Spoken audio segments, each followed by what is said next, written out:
Peut ne pas être estampillé philosophe et pourtant prononcer des phrases de nature philosophique. Vincent Cespedes, bonjour. Bonjour. Elle est de Louis Pasteur, cette phrase. Le hasard ne favorise que les esprits bien préparés. Voilà, oui, Louis Pasteur a toujours dialogué avec la philosophie de son temps, et comme tous les savants, comme tous les scientifiques. Mais effectivement, la phrase est assez frappante. Il la formule dans un discours en 1854 pour parler des découvertes dans l'ordre de la science. Il y a plein de découvertes qui sont faites soi-disant par hasard, et il précise, concernant l'observation, le hasard ne favorise que les esprits bien préparés. Il s'agit du champ de l'observation. Si je me rends compte de quelque chose, c'est parce que j'ai quand même appris des choses, des connaissances, et c'est ces connaissances qui me font dire, tiens, il y a quelque chose de curieux qui se passe.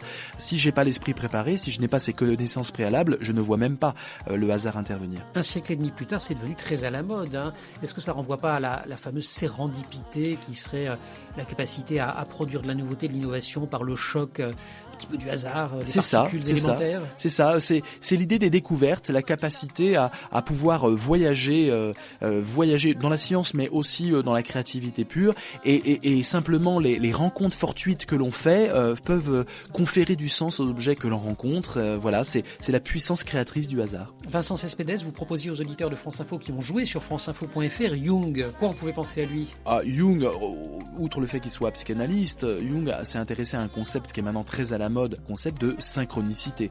L'idée qu'il y a des occurrences simultanées qui tombent trop bien.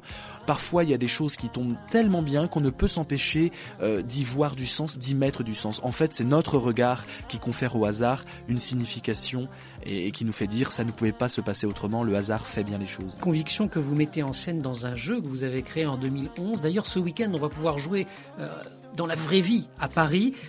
C'est le jeu du Phénix. En quoi favorise-t-il les esprits bien préparés? C'est un jeu de tarot, mais l'objectif n'est pas du tout divinatoire ou mystique, il est philosophique. Les cartes nous donnent une réponse à nos questions, et c'est à partir de cette réponse qu'on commence à penser. Donc c'est une inversion méthodologique effectivement qui est assez savoureuse et qui donne sa place au hasard. Le but est de charmer le hasard.